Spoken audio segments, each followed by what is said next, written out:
Genevieve Behrend, Your Invisible Power. Foreword. These pages have been written with purpose and hope that their suggestions may furnish you a key to open up the way to the attainment of your desires, and to explain that fear should be entirely banished from your effort to obtain possession of the things you desire. This presupposes, of course, that your desire for possession is based upon your aspiration for greater liberty. For example, you feel that the possession of more money, lands, or friends will make you happier, and your desire for possession of these things arises from a conviction that their possession will bring you liberty and happiness. In your effort to possess, you will discover that the thing you most and ultimately need is to be, always, not spasmodically, your best self. That self which understands that the mistakes of those you love are simply misunderstandings. Your feeling that greater possessions, no matter of what kind they may be, will of themselves bring you contentment or happiness is a misunderstanding. No person, place, or thing can give you happiness. They may give you cause for happiness and a feeling of contentment, but the joy of living comes from within. Therefore, it is here recommended, rather than otherwise, that you should make the effort to obtain the things which you feel will bring you joy, provided, as previously stated, that your desires are in accord with the joy of living. It is also desired, in this volume, to suggest the possibilities in store for all who make persistent effort to understand the law of visualization and make practical application of this knowledge on whatever plane he or she may be. The word effort, as here employed, is not intended to convey the idea of strain. All study and meditation should be without strain or tension. It has been my endeavor to show that by starting at the beginning of the creative action or the mental picture, certain corresponding results are sure to follow. While the laws of the universe cannot be altered, they can be made to work under specific conditions, thereby producing results for individual advancement, which cannot be obtained under the spontaneous working of the law provided by nature. However far the suggestions I have given you of the possibilities in store for you through visualizing may carry you beyond your past experience, they nowhere break the continuity of the law of cause and effect.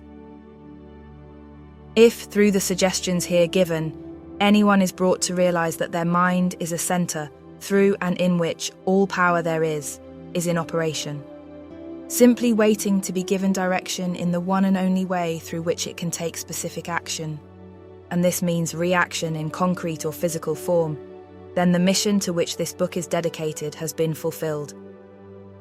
Try to remember that the picture you think, feel, and see is reflected into the universal mind, and by the natural law of reciprocal action must return to you in either spiritual or physical form. Knowledge of this law of reciprocal action between the individual and the universal mind opens to you free access to all you may wish to possess or to be. It must be steadfastly borne in mind that all this can only be true for the individual who recognizes that they derive their power to make an abiding mental picture from the all-originating universal spirit of life, God, and can be used constructively only so long as it is employed and retained in harmony with the nature of the spirit which originated it. To ensure this, there must be no inversion of the thought of the individual regarding their relationship to this universal originating spirit, which is that of a son or daughter, through which the parent mind acts and reacts.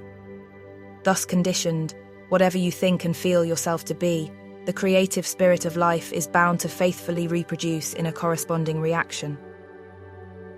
This is the great reason for picturing yourself and your affairs as you wish them to be as existing facts, though invisible to the physical eye, and live in your picture.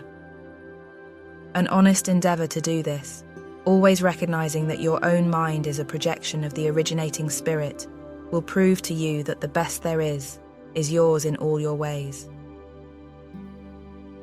Chapter 1. Order of Visualization. The exercise of the visualizing faculty keeps your mind in order and attracts to you the things you need to make life more enjoyable in an orderly way. If you train yourself in practice of deliberately picturing your desire and carefully examining it, you will soon find your thought and desires come and proceed in more orderly procession than ever before. Having reached a state of ordered mentality, you are no longer in a constant state of mental hurry. Hurry is fear and consequently destructive. In other words, when your understanding grasps the power to visualize your heart's desire and hold it with your will, it attracts to you all things requisite to the fulfillment of that picture by the harmonious vibrations of the law of attraction. You realize that since order is heaven's first law and visualization places things in their natural element, then it must be a heavenly thing to visualize. Everyone visualizes, whether they know it or not. Visualizing is the great secret of success. The conscious use of this great power attracts to you greatly multiplied resources, intensifies your wisdom, and enables you to make use of advantages which you formerly failed to recognize. We now fly through the air, not because anyone has been able to change the laws of nature, but because the inventor of the flying machine learned how to apply nature's laws and, by making orderly use of them, produced the desired result. So far as natural forces are concerned, nothing has changed since the beginning. There were no airplanes in the year 1 because those of that generation could not conceive the idea as a practical working possibility. It has not yet been done, was the argument, and it cannot be done. Yet the laws and materials for practical flying machines existed then as now. Troward tells us that the great lesson he learned from the airplane and wireless telegraphy is the triumph of principle over precedent and the working of an idea to its logical conclusion in spite of accumulated testimony of all past experience. With such an example before you, can you not realize that still greater secrets may be disclosed? Also, that you hold the key within yourself with which to unlock the secret chamber that contains your heart's desire. All that is necessary in order that you may use this key and make your life exactly what you wish it to be is a careful inquiry into the unseen causes which stand back of every external and visible condition. Then bring these unseen causes into harmony with your conception, and you will find that you can make practical working realities of possibilities which at present seem but fantastic dreams. We all know that the balloon was the forefather of the airplane. In 1766, Henry Cavendish, an English nobleman, proved that hydrogen gas was 7 times lighter than atmospheric air. From that discovery, the balloon came into existence, and from the ordinary balloon, the dirigible, a cigar-shaped airship, was evolved. Study of aeronautics and the laws of aerial locomotion of birds and projectiles led to the belief that mechanism could be evolved by which heavier-than-air machines could be made to travel from place to place and remain in the air by the maintenance of great speed, which would overcome by propulsive force the ordinary law of gravitation. Professor Langley of Washington, who developed much of the theory which others afterward improved, was subjected to much derision when he sent a model airplane up, only to have it bury its nose in the muddy water of the Potomac. But the Wright brothers, who experimented in the latter part of the 19th century, realized the possibility of traveling through the air in a machine that had no gas bag. They saw themselves enjoying this mode of transportation with great facility. It is said that one of the brothers would tell the other, when their varied experiments did not turn out as they expected, "It's all right, brother. I can see myself riding in that machine, and it travels easily and steadily." Those Wright brothers knew what they wanted and kept their pictures constantly before them. In visualizing or making a mental picture, you are not endeavoring to change the laws of nature, you are fulfilling them. Your object in visualizing is to bring things into regular order both mentally and physically. When you realize that this method of employing the creative power brings your desires, one after another, into practical material accomplishment, your confidence in the mysterious but unfailing law of attraction, which has its central power station in the very heart of your word picture, becomes supreme. Nothing can shake it. You never feel that it is necessary to take anything from anybody else. You have learned that asking and seeking have receiving and finding as their correlatives. You know that all you have to do is to start the plastic substance of the universe flowing into the thought molds your picture desire provides. Chapter 2. How to attract to yourself the things you desire. The power within you which enables you to form a thought picture is the starting point of all there is. In its original state, it is the undifferentiated formless substance of life. Your thought picture forms the mold, so to speak, into which this formless substance takes shape. Visualizing, or mentally seeing things and conditions as you wish them to be, is the condensing, the specializing power in you that might be illustrated by the lens of a magic lantern.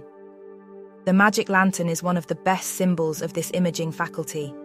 It illustrates the working of the creative spirit on the plane of the initiative and selection, or in its concentrated specializing form, in a remarkably clear manner.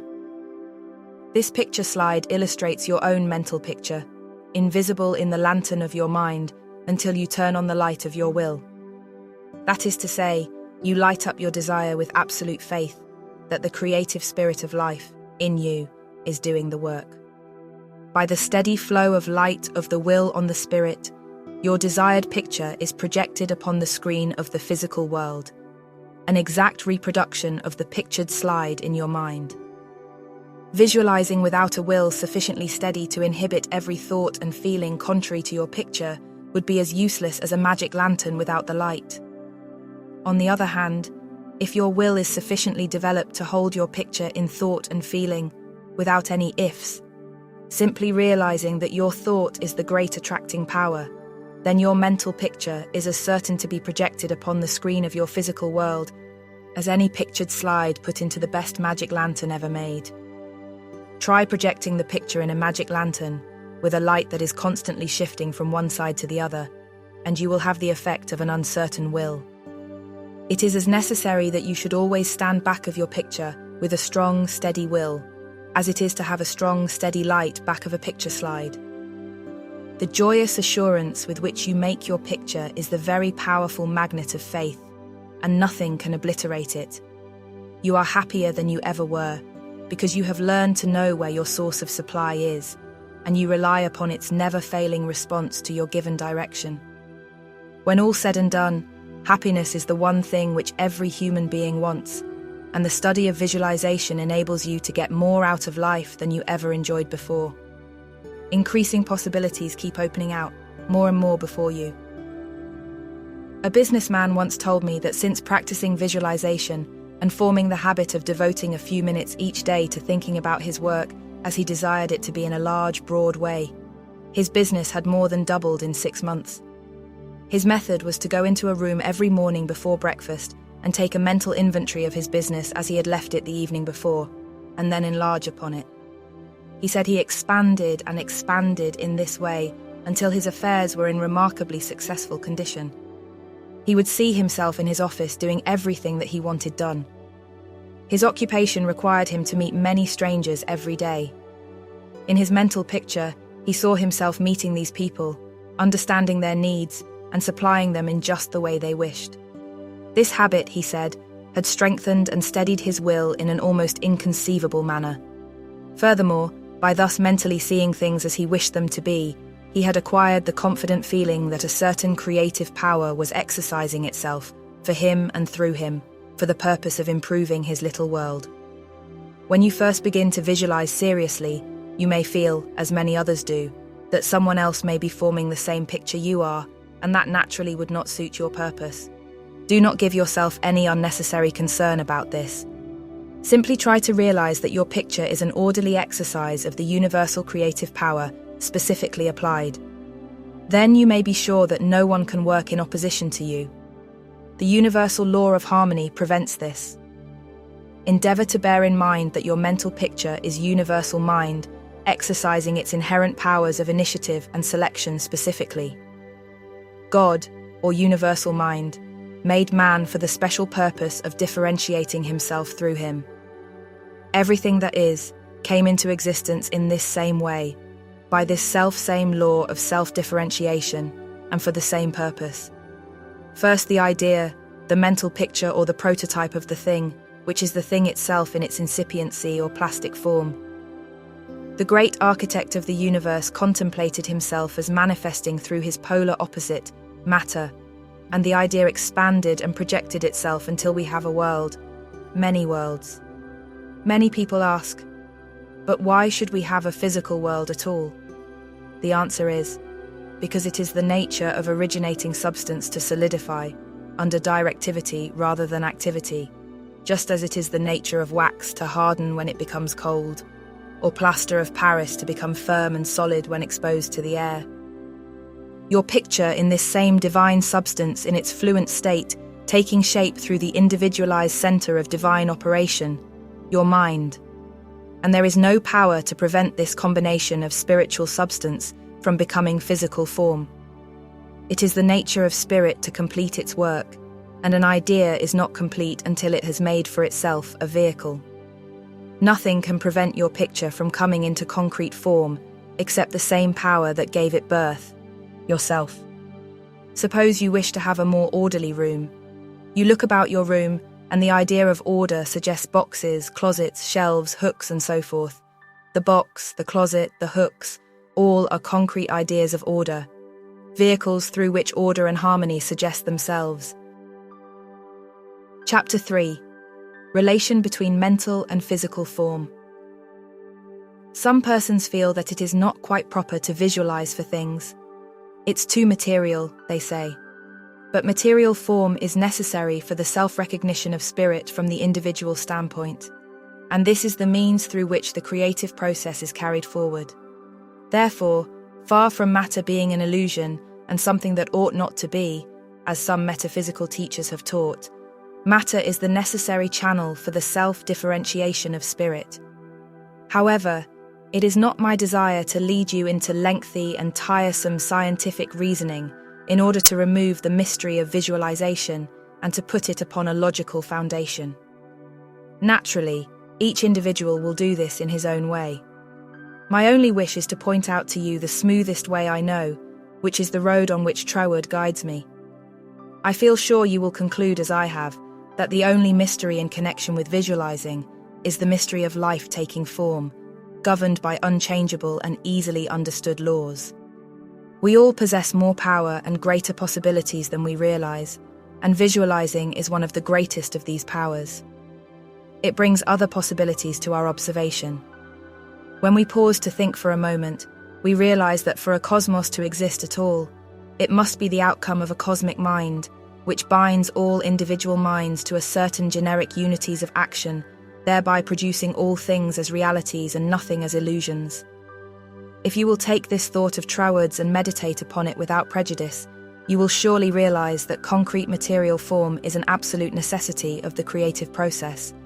Also that matter is not an illusion, but a necessary channel through which life differentiates itself. If you consider matter in its right order as the polar opposite to spirit, you will not find any antagonism between them.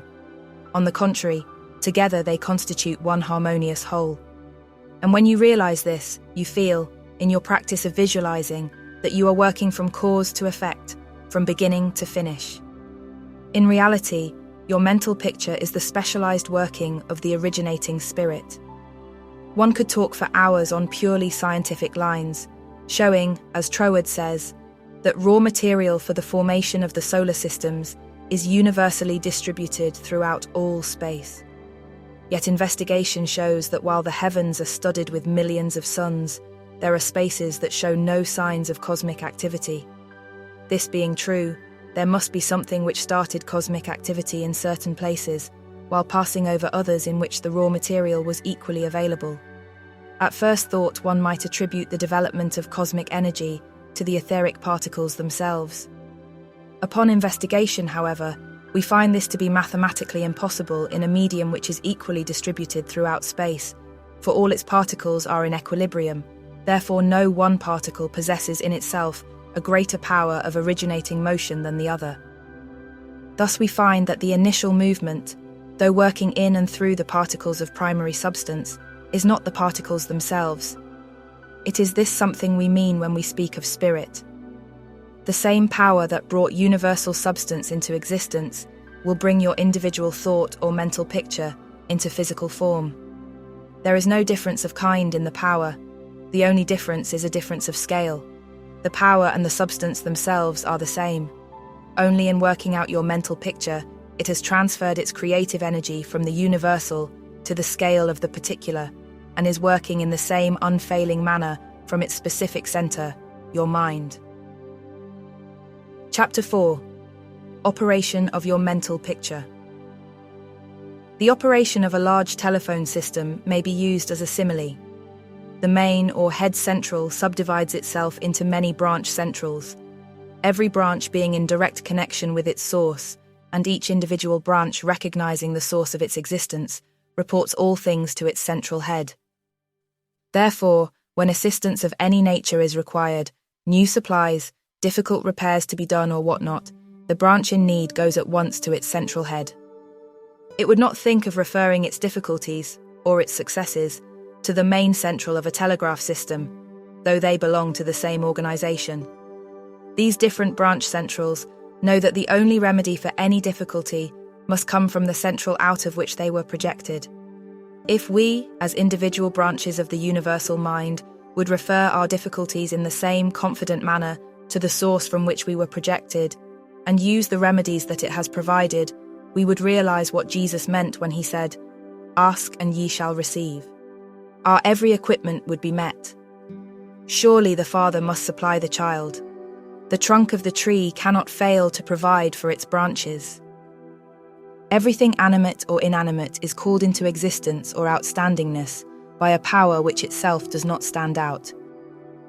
The power that creates the mental picture, the originating spirit substance of your pictured desire, does not stand out. It projects the substance of itself that is a solidified counterpart of itself, while it remains invisible to the physical eye. Only those will ever appreciate the value of visualizing who are able to realize Paul's meaning when he said, "The worlds were formed by the word of God. Things which are seen are not made of things which do appear."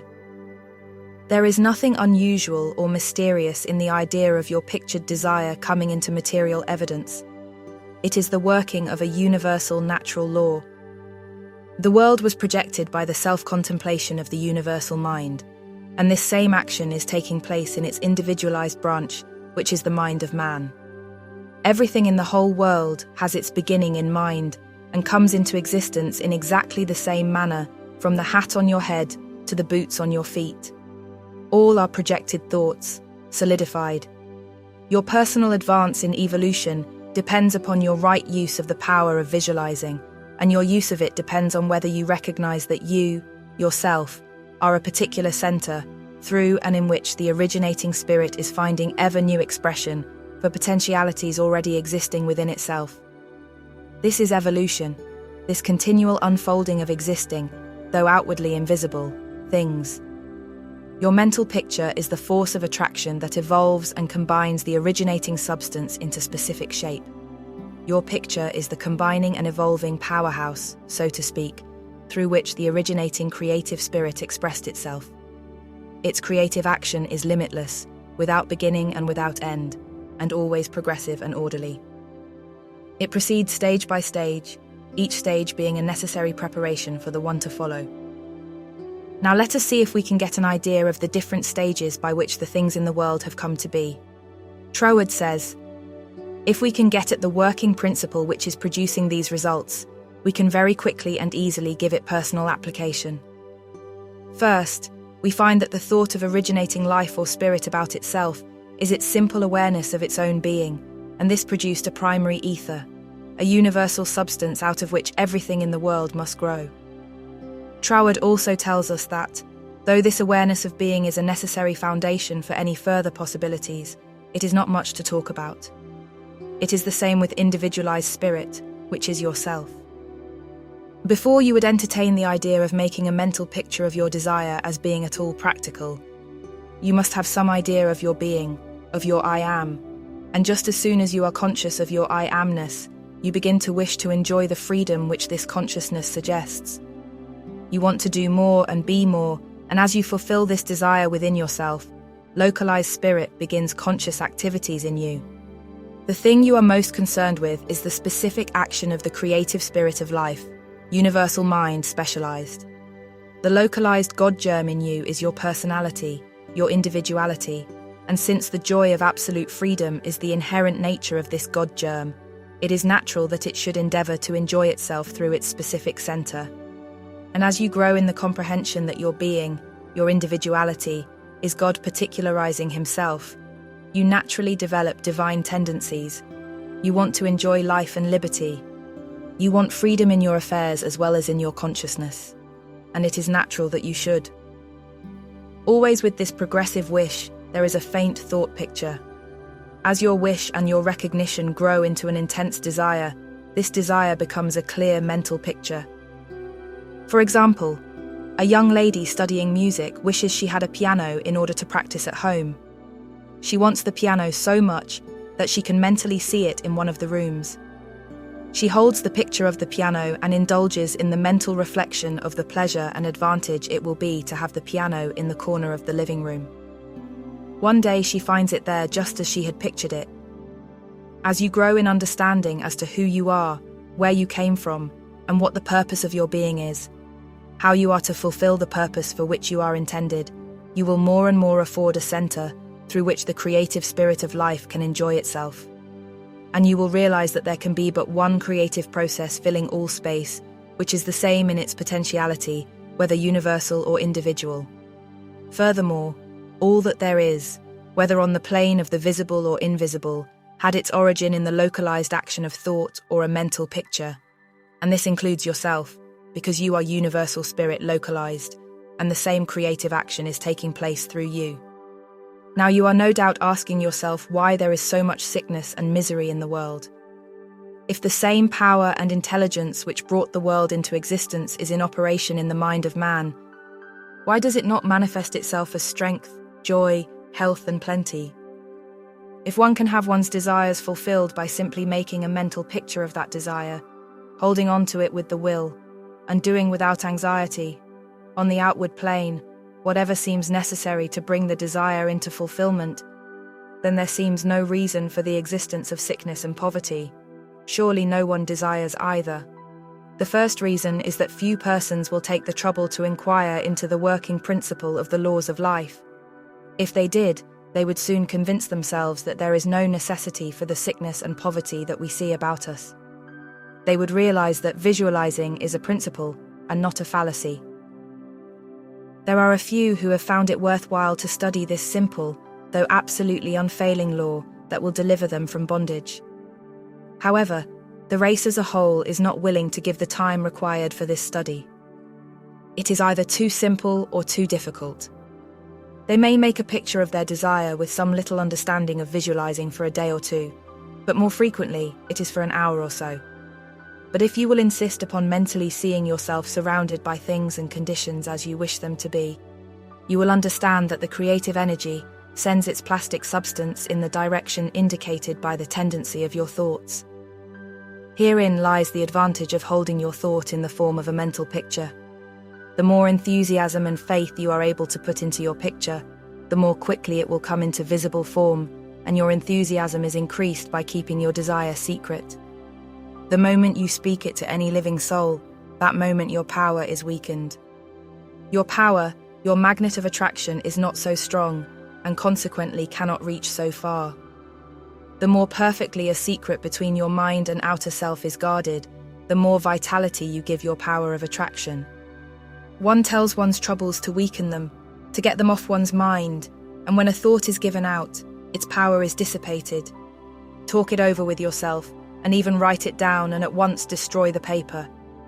However, this does not mean that you should strenuously endeavor to compel the power to work out your picture on the special lines that you think it should. That method would soon exhaust you and hinder the fulfillment of your purpose. A wealthy relative need not necessarily die or someone lose a fortune on the street to materialize the $10,000 that you are mentally picturing. One of the doormen in the building in which I live heard much of the mental picturing of desires from visitors passing out of my rooms. The average desire was for $500. He considered that $5 was more in his line and began to visualize it, without the slightest idea of where or how he was to get it. My parrot flew out of the window, and I telephoned to the men in the courtyard to get it for me. One caught it and it bit him on the finger. The doorman, who had gloves on, and did not fear a similar hurt, took hold of it and brought it up to me. I gave him 5 $1 bills for the service. This sudden reward surprised him. He enthusiastically told me that he had been visualizing for just $5, merely from hearing that others visualized. He was delighted at the unexpected realization of his mental picture. All you have to do is to make such a mental picture of your heart's desire, hold it cheerfully in place with your will, always conscious that the same infinite power, which brought the universe into existence, brought you into form for the purpose of enjoying itself in and through you. And since it is all life, love, light, power, peace, beauty and joy, and is the only creative power there is, the form it takes in and through you depends upon the direction given it by your thought indicator. In you, it is undifferentiated, waiting to take any direction given it as it passes through the instrument that it has made for the purpose of self-distribution. It is this power which enables you to transfer your thoughts from one form to another. The power to change your mind is the individualized universal power, taking the initiative, giving direction to the fluent substance contained in every thought. It is the simplest thing in the world to give this highly sensitive plastic substance any form you will through visualizing. Anyone can do it with a small expenditure of effort. Once you really believe that your mind is a center through which the plastic substance of all there is in your world takes involuntary form, the only reason why your picture does not always materialize is because you have introduced something antagonistic to the fundamental principle. Very often, this destructive element is caused by the frequency with which you change your pictures. After many such changes, you decide that your original desire is what you want after all. Upon this conclusion, you begin to wonder why, being your first picture, it hasn't materialized. The plastic substance with which you are mentally dealing is more sensitive than the most sensitive photographer's film. If, in taking a picture, you suddenly remembered you had already taken a picture on that same plate, you would not expect a perfect result of either picture. On the other hand, you may have taken 2 pictures on the same plate unconsciously. When the plate has been developed and the picture comes into physical view, you do not condemn the principle of photography, nor are you puzzled to understand why your picture has turned out so unsatisfactorily. You do not feel that it is impossible for you to obtain a good, clear picture of the subject in question.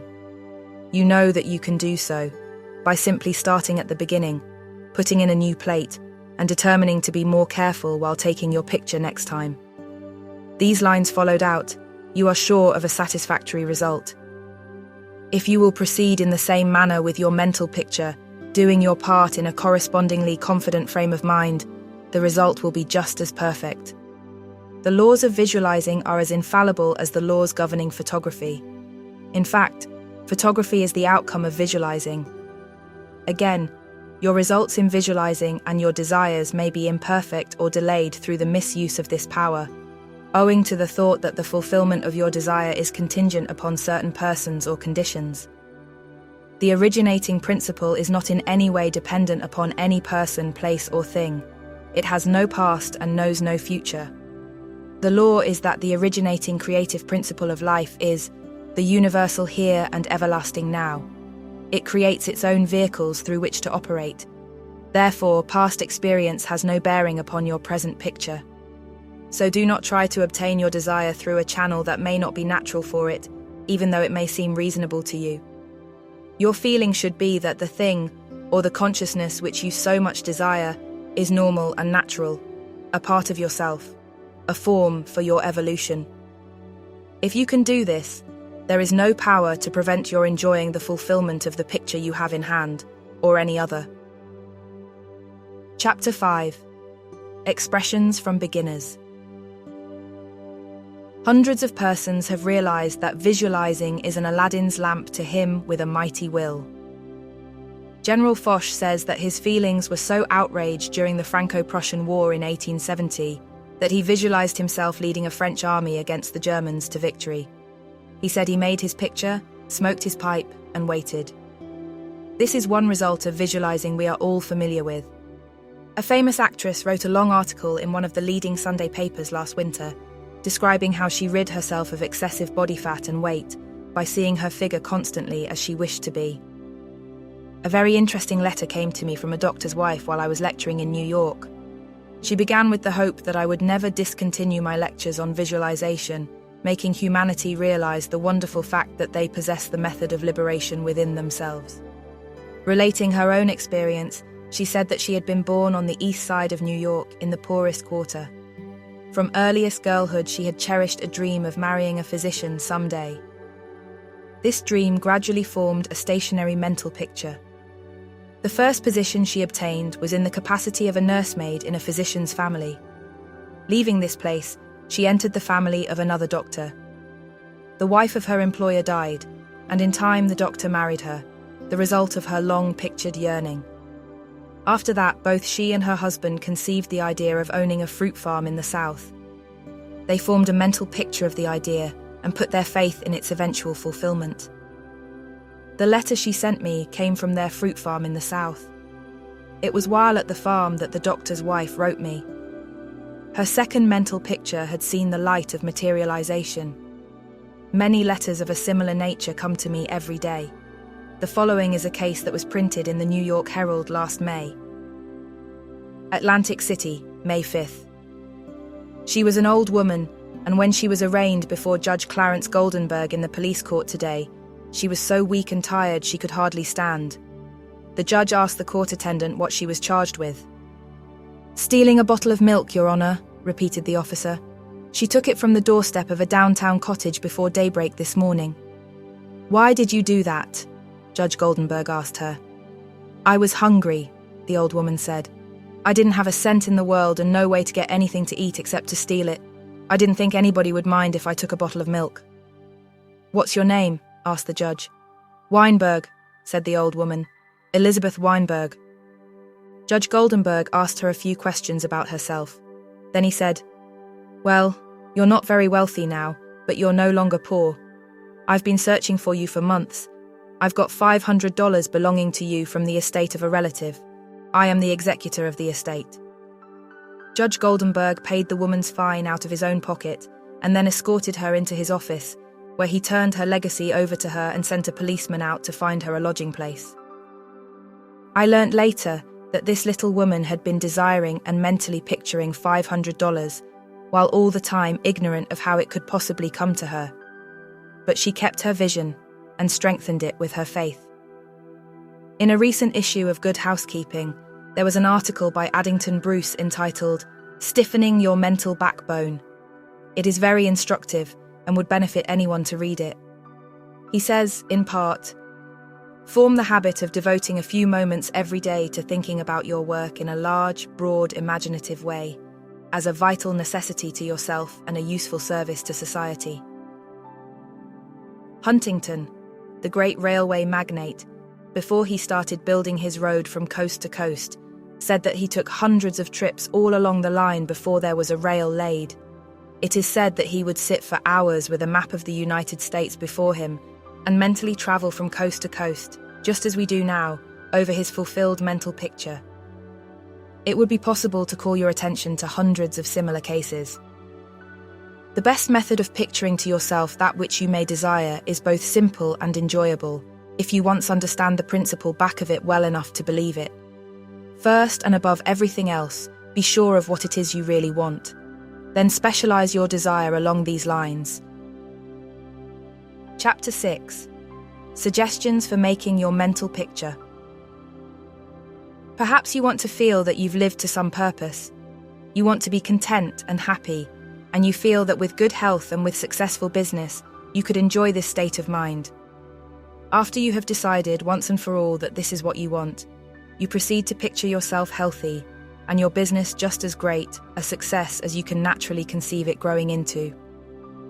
The best time for making your definite picture is just before breakfast and before retiring at night. As it is necessary to give yourself plenty of time, it may be necessary to rise earlier than is your usual habit. Go into a room where you will not be disturbed, meditate for a few moments upon the practical working of the law of visualizing, and ask yourself, how did the things about me first come into existence? How may I find it helpful to get more quickly in touch with the invisible supply? Someone felt that comfort would be better expressed and experienced by sitting on a chair than on the floor. The very beginning of the meditation, the chair was the desire to be at ease.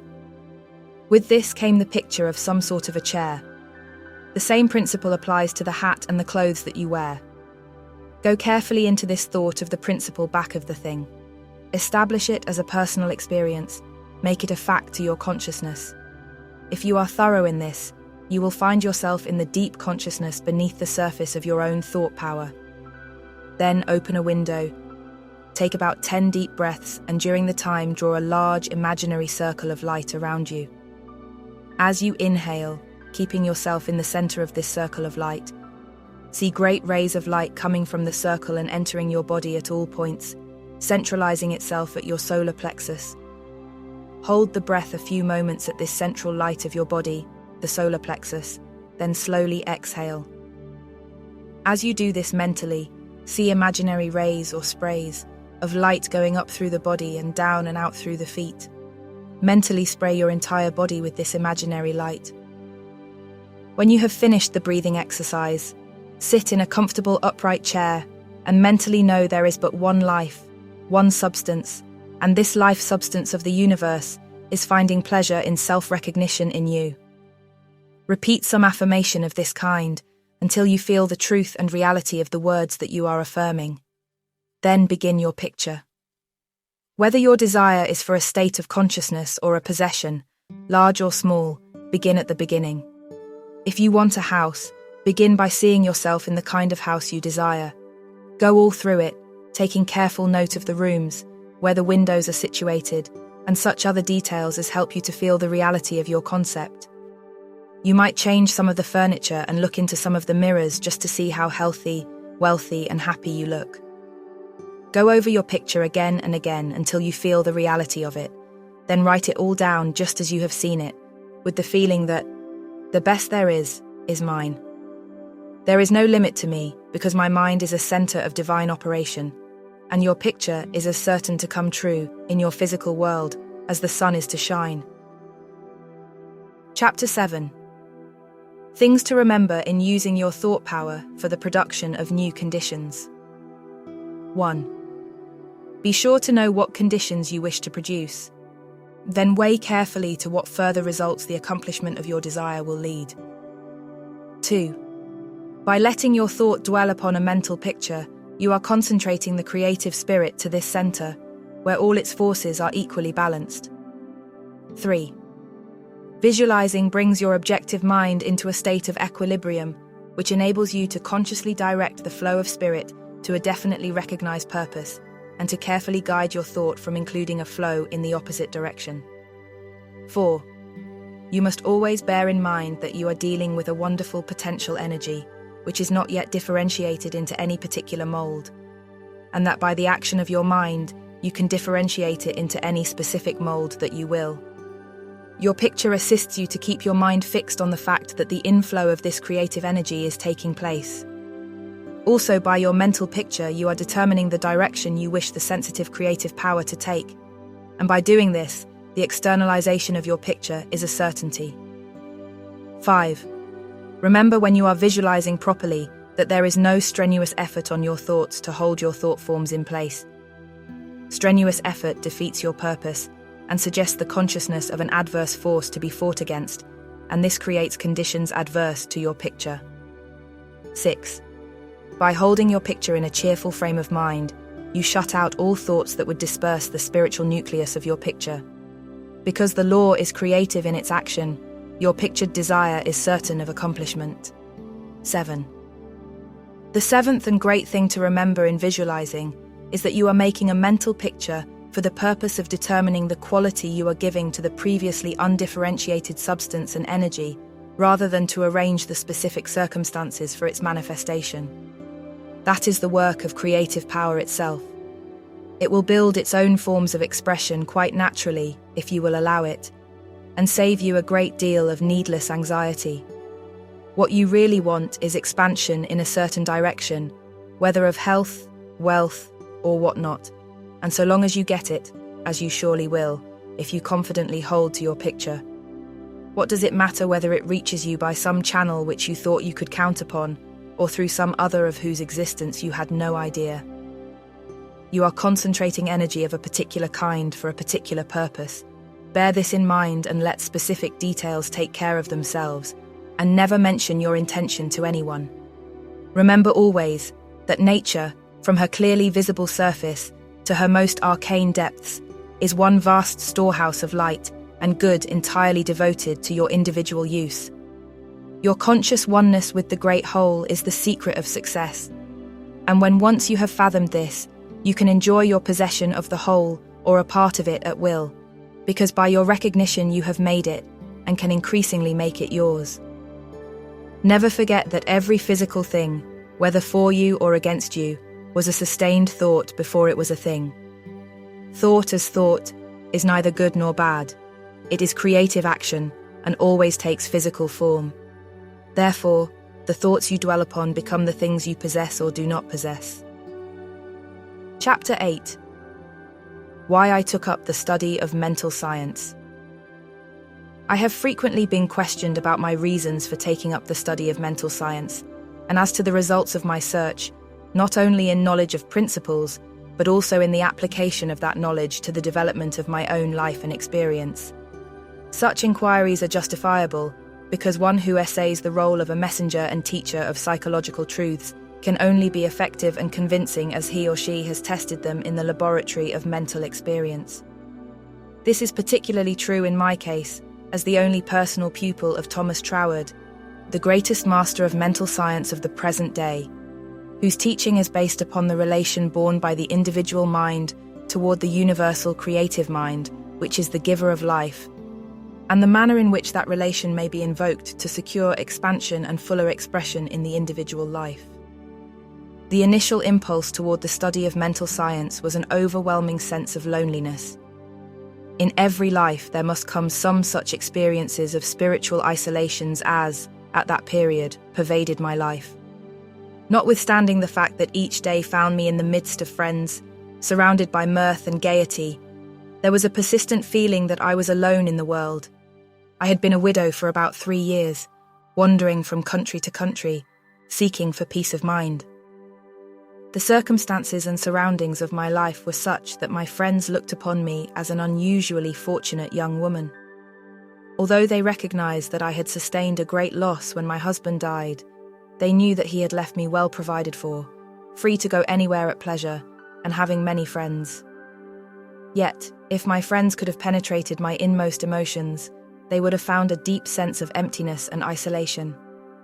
This feeling inspired a spirit of unrest that drove me on and on in fruitless search upon the outside for that which I later learned could only be obtained from within.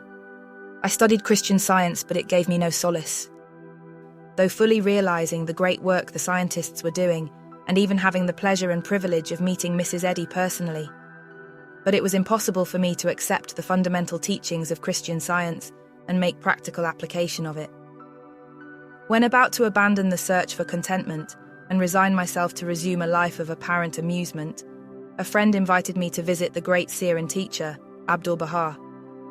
After my interview with this most wonderful of men, my search for contentment began to take a change. He had told me that I would travel the world over seeking the truth, and when I had found it, would speak it out. The fulfillment of the statement of this great seer then seemed to be impossible, but it carried a measure of encouragement, and at least indicated that my former seeking had been in the wrong direction. I began in a feeble and groping way to find contentment within myself, for had he not intimated that I should find the truth? That was the big thing, and about the only thing I remember of our interview. A few days later, upon visiting the office of a New Thought practitioner, my attention was attracted to a book on his table entitled The Edinburgh Lectures on Mental Science by Thomas Troward. It interested me to see that Troward was a retired divisional judge from the Punjab, India. I purchased the book, thinking I would read it through that evening. Many have endeavoured to do the same thing, only to find, as I did, that the book must be studied in order to be understood, and hundreds have decided, just as I did, to give it their undivided attention. After finding this treasure book, I went to the country for a few days, and while there studied the volume as thoroughly as I could. It seemed extremely difficult, and I decided to purchase another book of Troward's, in the hope that its study might not require so much of an effort. Upon inquiry, I was told that a subsequent volume, The Door Lectures, was much the simpler and better of the two books. When I procured it, I found that it must also be studied. It took me weeks and months to get even a vague conception of the meaning of the first chapter of Dore, which is entitled, Entering into the Spirit of It. I mean by this that it took me months to enter into the spirit of what I was reading. But in the meantime, a paragraph from page 26 arrested my attention, as seeming the greatest thing I had ever read.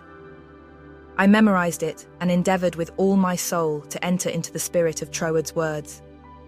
The paragraph reads, "My mind is a center of divine operation. The divine operation is always for expansion and fuller expression, and this means the production of something beyond what has gone before, something entirely new, not included in the past experience, though proceeding out of it by an orderly sequence of growth. Therefore, since the divine cannot change its inherent nature, it must operate in the same manner with me. Consequently, in my own special world, of which I am the center, it will move forward to produce new conditions, always in advance of any that have gone before." It took an effort on my part to memorize this paragraph, but in the endeavor toward this end, the words seemed to carry with them a certain stimulus. Each repetition of the paragraph made it easier for me to enter into the spirit of it. The words expressed exactly what I had been seeking for. My one desire was for peace of mind. I found it comforting to believe that the divine operation in me could expand to fuller expression and produce more and more contentment. In fact, a peace of mind and a degree of contentment greater than I had ever known. The paragraph further inspired me with deep interest to feel that the life spark in me could bring into my life something entirely new. I did not wish to obliterate my past experience, but that was exactly what Troward said it would not do. The divine operation would not exclude my past experience, but proceeding out of them would bring some new thing that would transcend anything that I had ever experienced before. Meditation on these statements brought with it a certain joyous feeling. What a wonderful thing it would be if I could accept and sincerely believe, beyond all doubt, that this one statement of Troward's was true. Surely the divine could not change its inherent nature, and since divine life is operating in me, I must be divinely inhabited, and the divine in me must operate just as it operates upon the universal plane. This meant that my whole world of circumstances, friends and conditions would ultimately become a world of contentment and enjoyment of which I am the center. This would all happen just as soon as I was able to control my mind, and thereby provide concrete center around which the divine energies could play. Surely it was worth trying for. If Troward had found this truth, why not I? The idea held me to my task. Later, I determined to study with the man who had realized and given to the world so great a statement. It had lifted me from my state of despondency. The immediate difficulty was the need for increased finances. Chapter 9. How I attracted to myself $20,000. In the laboratory of experience, in which my newly revealed relation to divine operation was to be tested, the first problem was a financial one. My income was a stipulated one, quite enough for my everyday needs. But it did not seem sufficient to enable me to go comfortably to England where Troward lived, and remain for an indefinite period to study with so great a teacher as he must be. So before inquiring whether Troward took pupils, or whether I would be eligible in case he did, I began to use the paragraph I had memorized. Daily, in fact, almost hourly, the words were in my mind. My mind is a center of divine operation, and divine operation means expansion into something better than has gone before. From the Edinburgh lectures, I had read something about the law of attraction, and from the chapter of causes and conditions, I had gleaned a vague idea of visualizing. So every night, before going to sleep, I made a mental picture of the desired $20,000. 20 $1,000 bills were counted over each night in my bedroom, and then, with the idea of more emphatically impressing my mind with the fact that this $20,000 was for the purpose of going to England and studying with Troward. I wrote out my picture, saw myself buying my steamer ticket, walking up and down the ship's deck from New York to London, and finally saw myself accepted as Troward's pupil.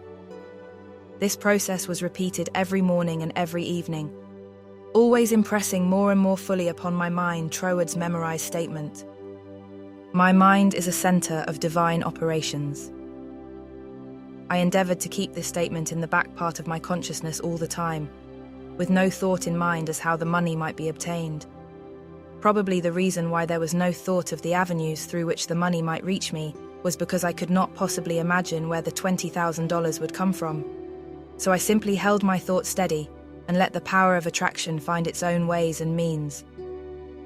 One day while walking on the street, taking deep breathing exercises, the thought came: my mind is surely a center of divine operation. If God fills all space, then God must be in my mind also.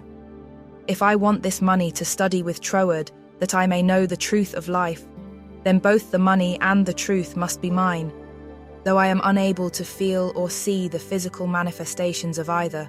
Still, I declared, it must be mine.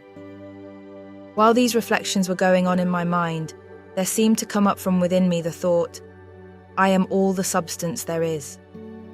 Then, from another channel in my brain, the answer seemed to come, of course, that's it. Everything must have its beginning in mind. The I, the idea, must be the only one and primary substance there is, and this means money as well as everything else. My mind accepted this idea, and immediately all the tension of mind and body was relaxed. There was a feeling of absolute certainty of being in touch with all the power life has to give. All thought of money, teacher, or even my own personality vanished in the great wave of joy which swept over my entire being. I walked on and on with this feeling of joy steadily increasing and expanding until everything about me seemed aglow with resplendent light. Every person I passed was illuminated as I was. All consciousness of personality had disappeared, and in its place there came that great and almost overwhelming sense of joy and contentment. That night, when I made my picture of the $20,000, it was with an entirely changed aspect. On previous occasions, when making my mental picture, I had felt that I was waking up something within myself. This time, there was no sensation of effort. I simply counted over the $20,000. Then, in a most unexpected manner, from a source of which I had no consciousness at the time, there seemed to open a possible avenue through which the money might reach me. At first, it took great effort not to be excited. It all seemed so wonderful, so glorious to be in touch with supply. But had not Troward cautioned his readers to keep all excitement out of their minds in the first flush of realization, of union with infinite supply, and to treat this fact as a perfectly natural result that had been reached through our demand? This was even more difficult for me than it was to hold the thought that all the substance there is, I am, I, idea, am the beginning of all form, visible or invisible. Just as soon as there appeared a circumstance which indicated the direction through which the $20,000 might come, I not only made a supreme effort to regard the indicated direction calmly as the first sprout of the seed I had sown in the absolute, but left no stone unturned to follow up that direction by fulfilling my part. By so doing, one circumstance seemed naturally to lead to another, until, step by step, my desired $20,000 was secured. To keep my mind poised and free from excitement was my greatest effort. This first concrete fruition of my study of mental science as expounded by Troward's book had come by a careful following of the methods he had outlined. In this connection, therefore, I can offer to the reader no better gift than to quote Troward's book, The Edinburgh Lectures, from which may be derived a complete idea of the line of action I was endeavouring to follow.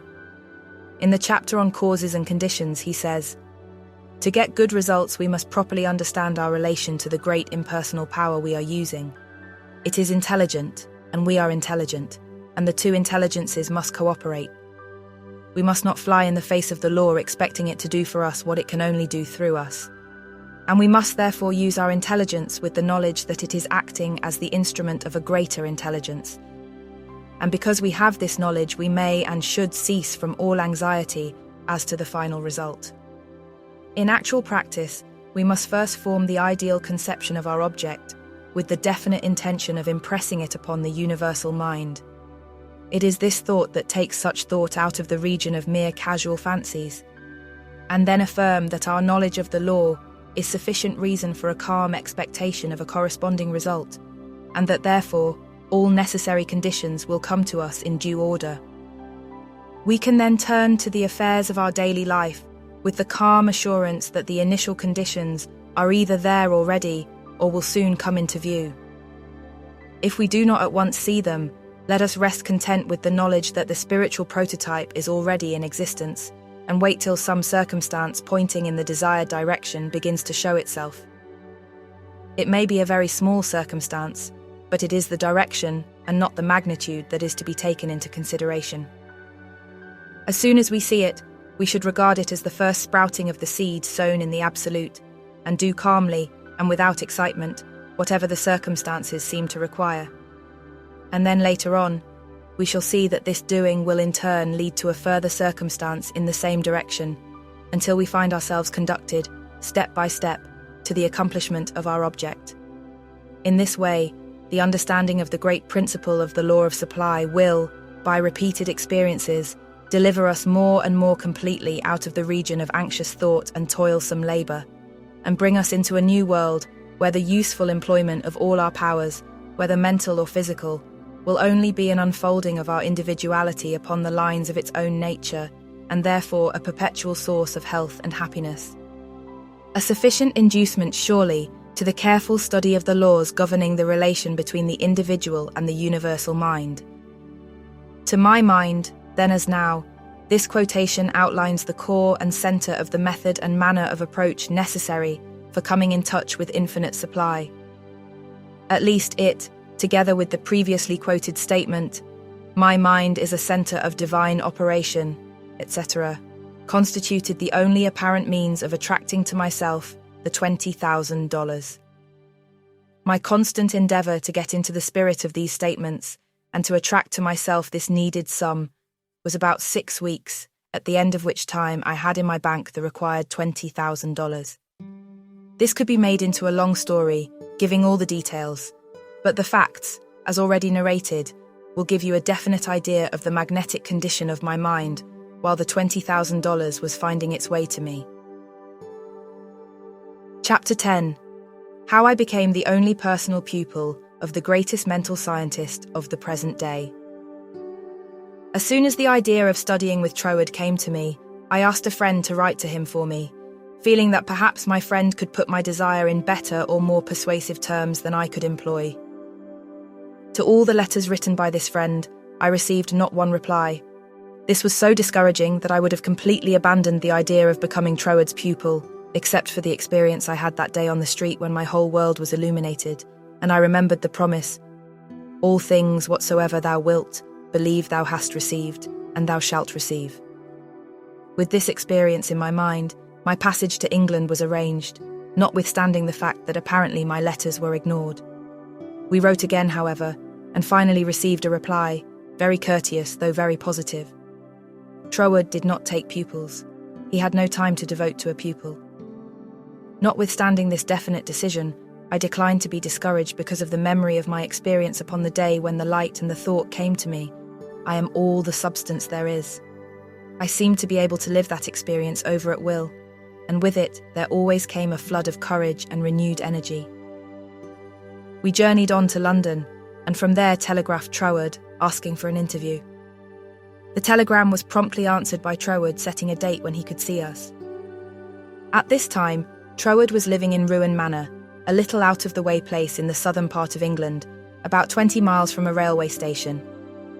We could not find it on the map, and with great difficulty, Cook's touring agency in London located the place for us. There was very little speculation in my mind as to what Troward would say to me in this interview. There always remained the feeling that the truth was mine, also that it would grow and expand in my consciousness, until peace and contentment were outward as well as inward manifestations of my individual life. We arrived at Troward's house in a terrific rainstorm and were cordially received by Troward himself, whom I found, much to my surprise, to be more the type of a Frenchman than an Englishman. I afterward learned that he was a descendant of the Huguenot race, a man of medium stature, with rather a large head, big nose, and eyes that fairly danced with merriment. After we had been introduced to the other members of the family and given a hot cup of tea, we were invited into the living room, where Troward talked very freely of everything except my proposed studies. It seemed quite impossible to bring him to that subject. Just before we were leaving, however, I asked quite boldly, "Will you not reconsider your decision to take a personal pupil? I wish so much to study with you." To which he replied with a very indifferent manner that he did not feel he could give the time it would require for personal instruction, but that he would be glad to give me the names of 2 or 3 books which he felt would not only be interesting but instructive to me. He said he felt much flattered and pleased that I had come all the way from America to study with him, and as we walked out through the lane from his house to our automobile, his manner became less indifferent. A feeling of sympathy seemed to touch his heart, and he turned to me with the remark, "You might write to me, if so inclined, after you get to Paris, and perhaps, if I have time in the autumn, we could arrange something, though it does not seem possible now." I lost no time in following up his very kind invitation to write. My letters were all promptly and courteously answered, but there was never a word of encouragement as to my proposed studies. Finally, about 2 months later, there came a letter with the question in it. "What do you suppose is the meaning of this verse in the 21st chapter of Revelation? And the city lieth foursquare, and the length is as large as the breadth. And he measured the city with the reed, 12,000 furlongs. The length and the breadth and the height of it are equal." Instinctively, I knew that my chance to study with Troward hung upon my giving the correct answer to that question. The definition of the verse seemed utterly beyond my reach. Naturally, answers came to my mind, but I knew intuitively that none was correct. I began bombarding my scholarly friends and acquaintances with the same question. Lawyers, doctors, priests, nuns, and clergymen, all over the world, received letters from me with this question in them. Later, answers began to return to me, but intuition told me that none was correct. All the while I was endeavouring to find the answer for myself, but none seemed to come. I memorised the verse in order that I might meditate upon it. I began a search of Paris for the books Troward had recommended to me, and after 2 or 3 days' search we crossed the River Seine to the Île-de-Cité to go into some of the old bookstores there. They were out of print, and these were the best places to find them in. Finally, we came upon a little shop that had the books there. These were the last copies the man had. Consequently, the price was high. While remonstrating with the clerk, my eye rested upon the work of an astrologer, which I laughingly picked up and asked, "Do you think Prof would read my horoscope?" The clerk looked aghast at the suggestion and responded, "Why no, madame, this is one of France's greatest astrologers. He does not read horoscopes." In spite of this answer, there was a persistent impulse within me to go to the man. The friend who had accompanied me in my search for the books remonstrated with me and tried in every way to dissuade me from going to the famous astrologer. But I insisted, and she went with me. When we came to his office, I found it somewhat embarrassing to ask him to read my horoscope. Nevertheless, there was nothing to do but put the question. Reluctantly, the professor invited us into his paper-strewn study, and reluctantly, and also impatiently, asked us to be seated. Very courteously and coldly, he told me that he did not read horoscopes. His whole manner said, more clearly than words could, that he wished we would take our departure. My friend stood up. I was at a great loss what to do next, because I felt that I was not quite ready to go. Intuition seemed to tell me there was something for me to gain there. Just what it was I was unable to define, so I paused a moment, much to my friend's displeasure, when one of the professor's enormous Persian cats jumped into my lap. "Get down, Jack," the professor shouted. "What does it mean?" he seemed to ask himself. Then, with a greater interest than he had hitherto shown in me, the professor said with a smile. "Have never known that cat to go to a stranger before, madame. My cat pleads for you. I also now feel an interest in your horoscope, and if you will give me the data, it will give me pleasure to write it out for you." There was a great feeling of happiness in me when he made this statement. He concluded by saying, "I do not feel that you really care for your horoscope." The truth of this statement shocked me because I did not care about a horoscope and could not give any reason why I was letting him do it. "However," he said, "may I call for your data next Sunday afternoon?" On Sunday afternoon at the appointed time, the professor arrived, and I was handing him the slip of paper with all the data of my birth, etc., when the idea came to me to ask the professor for the answer to the question about the 16th verse of the 21st chapter of Revelation. The thought was instantly carried into effect, and I found myself asking this man what he thought this verse meant. Without pausing to think it over, he immediately replied, "It means, the city signifies the truth, and the truth is non-invertible. Every side from which you approach it is exactly the same." Intuitively and undoubtingly, I recognized this answer as the true one, and my joy knew no bounds, because I felt sure that with this correct answer in my possession, Troward would accept me as his pupil in the fall. As the great astrologer was leaving, I explained to him all about my desire to study with Troward, how I had come from New York City for that express purpose, seemingly to no avail, until the answer to this test question had been given to me by him. He was greatly interested and asked many questions about Troward, and when asked if he would please send me his bill, he smilingly replied, "Let me know if the great Troward accepts you as his pupil," and bade me good afternoon. I hastened to my room to send a telegram to Troward, giving my answer to the question about the 16th verse of the 21st chapter of Revelation. There was an immediate response from Troward that said, "Your answer is correct. I'm beginning a course of lectures on the Great Pyramid in London. If you wish to attend them, we'll be pleased to have you, and afterward, if you still wish to study with me, I think it can be arranged." On receipt of this reply, preparations were at once made to leave Paris for London. I attended all the lectures, receiving much instruction from them, after which arrangements were made for my studying with Troward. 2 days before leaving for Cornwall, I received the following letter from Troward, clearly indicating the line of study he gave me. 31 Stanwick Road, W. Kensington, England, November 8th, 1912. Dear Mrs. Behrend, I think I had better write you a few lines with regard to your proposed studies with me, as I should be sorry for you to be under any misapprehension, and so to suffer any disappointment. I have studied the subject now for several years, and have a general acquaintance with the leading features of most of the systems which, unfortunately, occupy attention in many circles at the present time, such as Theosophy, the Tarot, the Kabbalah, and the like, and I have no hesitation in saying that, to the best of my judgment, all sorts and descriptions of so-called occult study are in direct opposition to the real life-giving truth, and therefore you must not expect any teaching on such lines as these.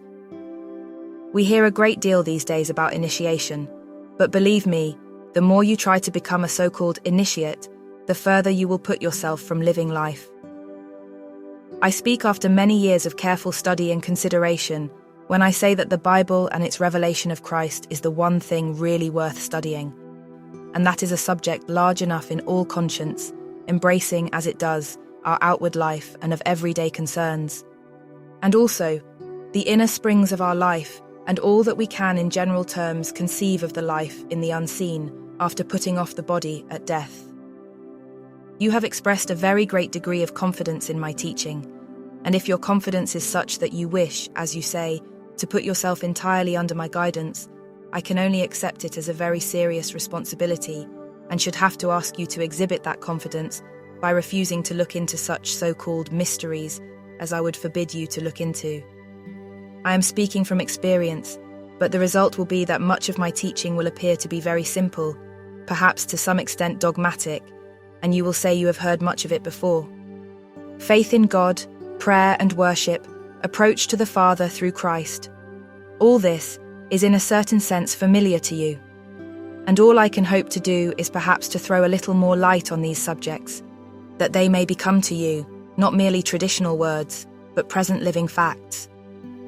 I have been thus explicit, as I do not want you to have any disappointment.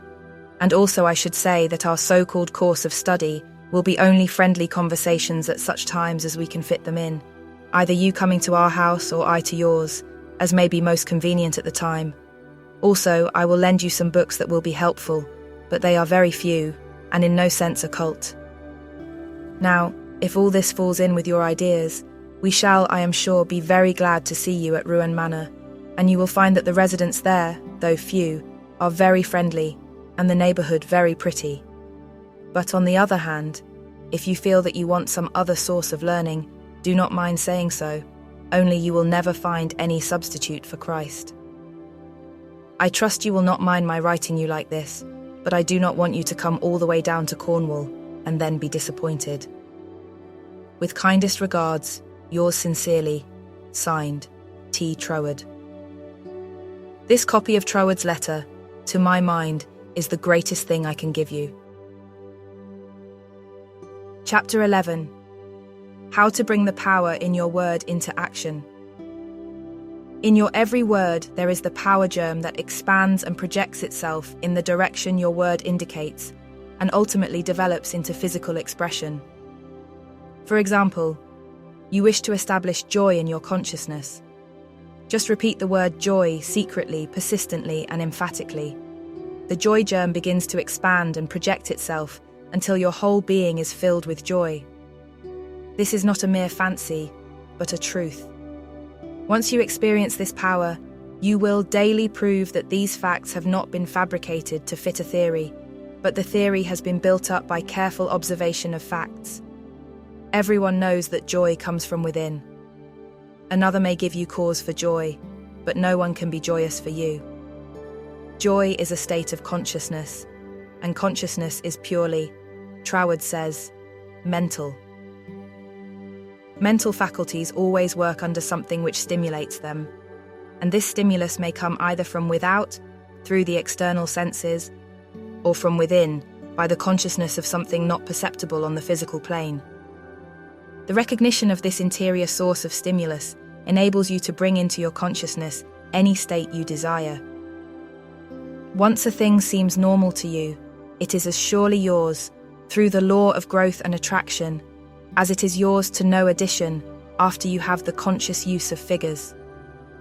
This method of repeating the word makes the word in all of its limitless meaning yours, because words are the embodiment of thoughts, and thought is creative, neither good nor bad, simply creative. This is the reason why faith builds up and fear destroys. Only believe, and all things are possible unto you. It is faith that gives you dominion over every adverse circumstance or condition. It is your word of faith that sets you free, not faith in any specific thing or act, but simple faith in your best self in all ways. It is because of this ever-present creative power within the heart of the word that makes your health, your peace of mind, and your financial condition a reproduction of your most habitual thought. Try to believe and understand this, and you will find yourself master of every adverse circumstance or condition, a prince of power. Chapter 12. How to increase your faith. But, you ask, how can I speak the word of faith when I have little or no faith? Every living thing has faith in something or somebody. It is the quality of the creative energy in the positive faith thought which gives it vitality, not the form it takes. Even intense fear is alive with faith. You fear smallpox because you believe it possible for you to contract it. You fear poverty and loneliness because you believe them possible for you. It is your habitual tendency of thought that reappears in your mind, your body, and your affairs, not the occasional thought upon some specific line or desire. It is the faith which understands that every creation had its birth in the womb of thought, words that gives you dominion over all things, your lesser self included, and this feeling of faith is increased and intensified through observing what it does. This observation is the observation of your state of consciousness, when you did, not when you hoped you might, but feared it was too good to be true? How did you feel that time when you simply had to bring yourself into a better frame of mind, and did? Or you had to have a certain thing and got it? Live these experiences over again and again, mentally, until you really feel in touch with the self that knows and does, and the best there is yours. Chapter 13. The Reward of Increased Faith. Because you have expanded your faith into the faith and laws of the universe that know no failure, your faith in the best of yourself, the principle of life in you, has brought you into conscious realization that you are not a victim of the universe, but a part of it.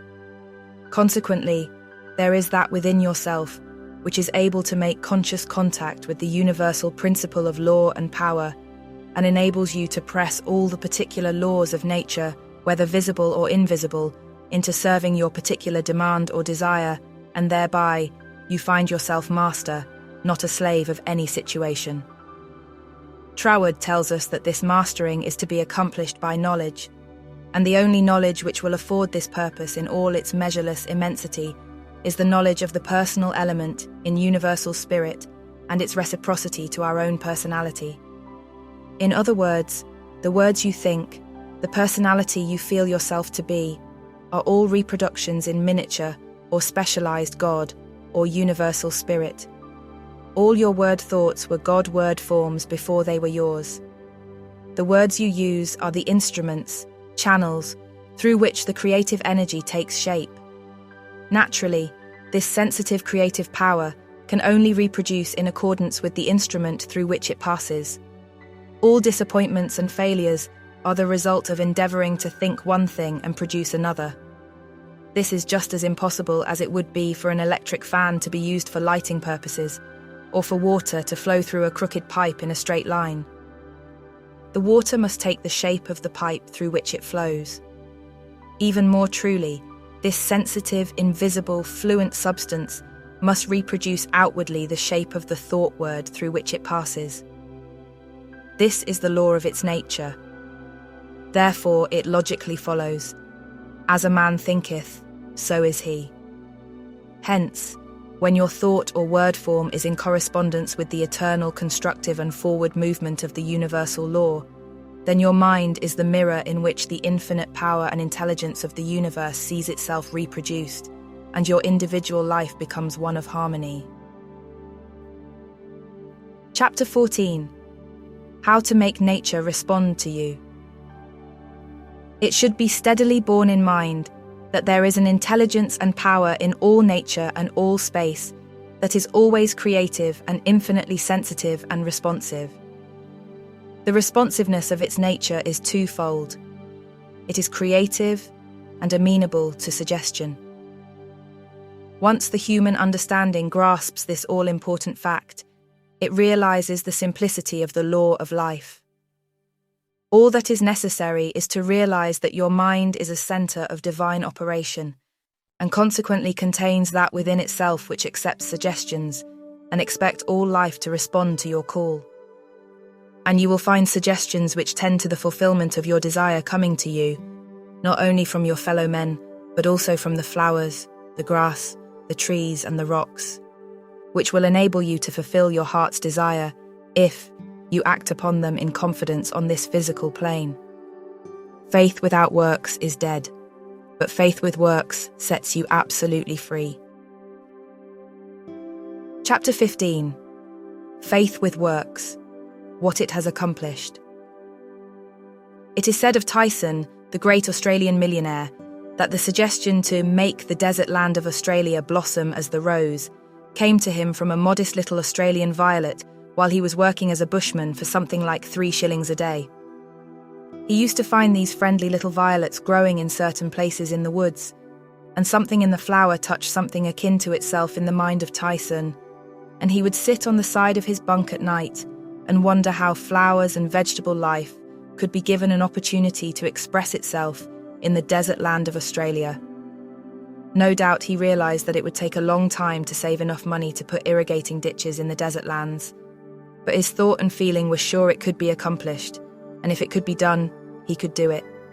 If there was a power within himself that was able to capture the idea, then there must be a responsive power within the idea itself that could bring itself into a practical physical manifestation. He resolutely put aside all questions as to the specific ways and means which would be employed in bringing his desire into physical manifestation, and simply kept his thoughts centered upon the idea of making fences and seeing flowers and grass where none existed. Since the responsiveness of reproductive creative power is not limited to any local condition of mind, his habitual meditation and mental picture set his ideas free to roam in an infinitude and attract to themselves other ideas of a kindred nature. Therefore, it was not necessary for Tyson to wait and see his ideas and desires fulfilled until he had saved from his 3 shillings a day enough money to irrigate the land, for his ideas found other ideas in the financial world which were attuned in sympathy with themselves, and doors of finance were quickly opened. All charitable institutions are maintained upon the principle of the responsiveness of life. If this were not true, no one would care to give, simply because another needed.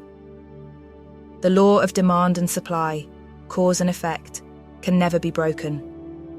Ideas attract to themselves kindred ideas. Sometimes they come from a flower, a book, or out of the invisible. You are sitting or walking, intent upon an idea not quite complete as to the ways and means of fulfillment, and behold, along comes another idea, from no one can tell where, and finds friendly lodging with your idea, one idea attracting another, and so on until your desires are physical facts.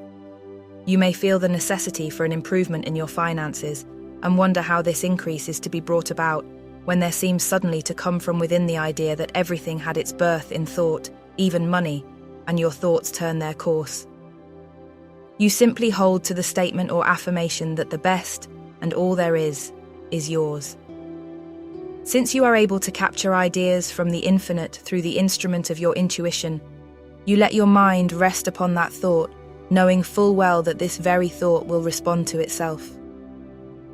Your inhibition of the thought of doubt and feeling of anxiety enables the reassuring ideas to establish themselves and attract to themselves "I can" and "I will" ideas, which gradually grow into physical form of the desire in mind. In the conscious use of the universal power to reproduce your desires in physical form, 3 facts should be borne in mind. First, all space is filled with a creative power. Second, this creative power is amenable to suggestion. Third, it can only work by deductive methods. As Troward tells us, this last is an exceedingly important point, for it implies that the action of the ever-present creative power is in no way limited by precedent. It works according to the essence of the spirit of the principle. In other words, this universal power takes its creative direction from the word you give it. Once man realizes this great truth, it becomes the most important of all his consideration with what character this sensitive reproductive power is invested. It is the unvarying law of this creative life principle that, as a man thinketh in his heart, so is he. If you realize the truth that the only creative power can be to you only what you feel and think it to be, it is willing and able to meet your demands. Troward says, "If you think your thought is powerful, then your thought is powerful. As a man thinketh in his heart, so is he," is the law of life, and the creative power can no more change this law than an ordinary mirror can reflect back to you a different image than the object you hold before it. As you think, so are you, does not mean as you tell people you think, or as you would wish the world to believe you think. It means your innermost thoughts, that place where no one but you knows. None can know the Father save the Son, and no one can know the Son but the Father. Only the reproductive creative spirit of life knows what you think, until your thoughts become physical facts and manifest themselves in your body, your brain, or your affairs. Then everyone with whom you come into contact may know, because the Father, the intelligent creative energy which heareth in secret, hears your most secret thoughts, rewards you openly, reproduces your thoughts in physical form. As you think you know, that is what you become, should be kept in the background of your mind constantly. This is watching and praying without ceasing, and when you are not feeling quite up to par to physically pray. Chapter 16. Suggestions as to how to pray or ask, believing you have already received. Scientific thinking, positive thought. Suggestions for practical application. Try, through careful, positive, enthusiastic, though not strenuous thought, to realize that the indescribable, invisible substance of life fills all space, that its nature is intelligent, plastic, subjective substance. 5 o'clock in the morning is the best time to go into this sort of meditation. If you will retire early every night for 1 month, before falling asleep, impress firmly upon your subjective mind the affirmation, "My Father is the ruler of all the world and is expressing his directing power through me." You will find that the substance of life takes form in the molds of your thoughts. Do not accept the above suggestion simply because it is given to you. Think it over, carefully, until the impression is made upon your own subconscious mind, understandingly. Rise every morning, as was suggested before, at 5 o'clock. Sit in a quiet room in a straight-backed chair and think out the affirmation of the previous evening. And you will realize and be able to put into practice your princely power with the realization, to some extent at least, that your mind really is a center through which all the creative energy and power there is taking form. Scientific prayer. The principle underlying scientific prayer. In prayer for a change in condition, physical, mental or financial for yourself or another, bear in mind that the fundamental necessity for the answer to prayer is the understanding of the scientific statement. Ask, believing you have already received and you shall receive. This is not as difficult as it appears on the surface. Once you realize that everything has its origin in the mind, and that which you seek outwardly, you already possess. No one can think a thought in the future. Your thought of a thing constitutes its origin. Therefore, the thought form of the thing is already yours as soon as you think it. Your steady recognition of this thought possession causes the thought to concentrate, to condense, to project itself, and to assume physical form. To get rich through creation. The recognition or conception of new forces of wealth is the loftiest aspiration you can take into your heart, for it assumes and implies the furtherance of all noble aims. Items to be remembered about prayer for yourself or another. Remember that which you call treatment or prayer is not in any sense hypnotism. It should never be your endeavor to take possession of the mind of another. Remember that it should never be your intention to make yourself believe that which you know to be untrue. You are simply thinking into God or first cause with the understanding that, if a thing is true at all, there is a way in which it is true throughout the universe. Remember that the power of thought works by absolutely scientific principles. These principles are expressed in the language of the statement, "As a man thinketh in his heart, so is he." This statement contains a world of wisdom, but man's steady recognition and careful application of the statement itself is required to bring it into practical use. Remember that the principles involved in being as we think in our heart are elucidated and revealed by the law. As you sow, you shall reap. Remember that your freedom to choose just what you will think, just what thought possession you will affirm and claim, constitutes God's gift to you. It shows how First Cause has endowed every man with the power and ability to bring into his personal environment whatever he chooses. Cause and effect in reference to getting. If you plant an acorn, you get an oak. If you sow a grain of corn, you reap a stalk and many kernels of corn. You always get the manifestation of that which you consciously or unconsciously affirm and claim, habitually declare and expect, or in other words, as you sow. Therefore, sow the seeds of I am, I ought, I can. I will realize that, because you are you ought, that because you ought, you can, that because you can, you do. The manifestation of this truth, even in a small degree, gives you the indisputable understanding that dominion is your charter right. You are an heir of first cause, endowed with all the power he has. God has given you everything. All is yours, and you know that all you have to do is to reach out your mental hand and take it. This formula may serve as a pattern to shape your own prayer or affirmation into God for the benefit of another or yourself. If for another you speak the Christian name of the person you wish to help, then dismiss their personality entirely from your consciousness. Intensify your thought by meditating upon the fact that there is that in you which finds the way, which is the truth and is the life. You are affirming this fact, believing that since you are thinking this, it is already yours. Having lifted up your feeling to the central idea of this meditation, you examine your own consciousness to see if there is aught which is unlike God. If there is any feeling of fear, worry, malice, envy, hatred, or jealousy, turn back in your meditation to cleanse your thought through the affirmation that God's love and purity fill all space, including your heart and soul. Reconcile your thought with the love of God, always remembering that you are made in the image and likeness of love. Keep this cleansing thought in mind until you feel that you have freed your consciousness entirely of all thoughts and feelings, other than love and unity with all humanity. Then if denials do not disturb you, deny all that is unlike your desired manifestation. This accomplished, you almost overlay your denial with the affirmative thought that you are made in the image and likeness of God, and that you already have your desire fulfilled in its original spiritual or thought form. Closing of prayer.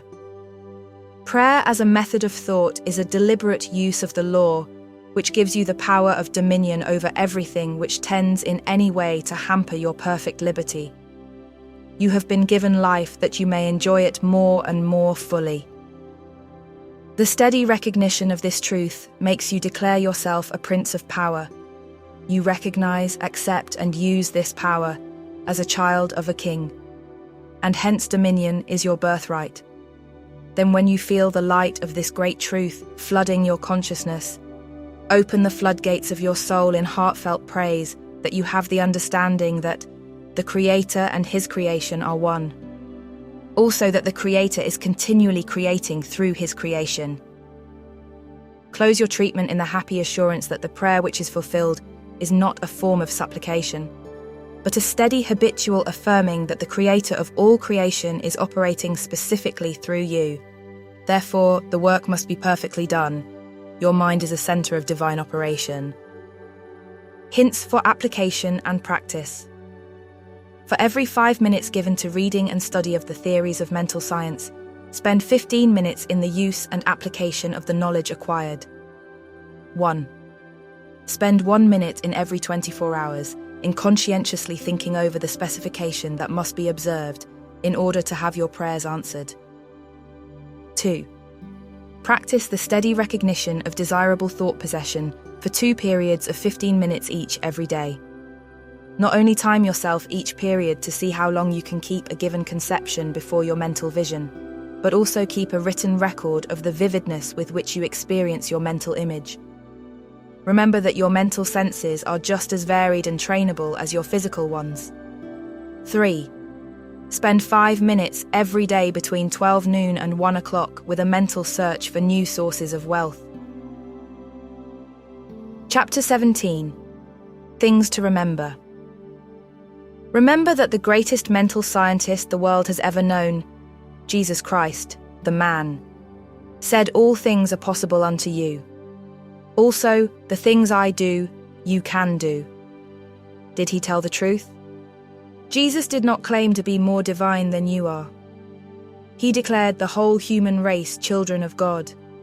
By birth, he was no exception to this rule. The power he possessed was developed through his personal effort. He said you could do the same if you would only believe in yourself. A great idea is valueless unless accompanied by physical action. God gives the idea. Man works it out upon the physical plane. All that is really worthwhile is contentment. Self-command alone can produce it. The soul and body are one. Contentment of mind is contentment of soul, and contentment of soul means contentment of body. If you wish health, watch your thoughts, not only of your physical being, but your thoughts about everything and everybody. With your will, keep them in line with your desire, and outwardly act in accordance with your thoughts, and you will soon realize that all power, both over thoughts and conditions, has been given to you. You believe in God. Believe in yourself as the physical instrument through which God operates. Absolute dominion is yours when you have sufficient self-mastery to conquer the negative tendency of thoughts and actions. Ask yourself daily, what is the purpose of the power which put me here? How can I work with the purpose for life and liberty in me? Upon having decided these questions, endeavor hourly to fulfill them. You are a law unto yourself. If you have a tendency to overdo anything, eat, drink, or blame circumstances for your misfortunes, conquer that tendency with the inward conviction that all power is yours outwardly. Eat less, drink less, blame circumstances less, and the best there is will gradually grow in the place where the worst seem to be. Always remember that all is yours to use as you will. You can if you will. If you will, you do. God the Father blesses you with all he has to give. Make good godly use of it. The reason for greater success when you first began your studies and demonstrations in mental science is that your joy and enthusiasm at the simple discovery of the power within was greater than you have been able to put into your understanding later. With increased understanding, put increasing joy and enthusiasm, and the results will correspond.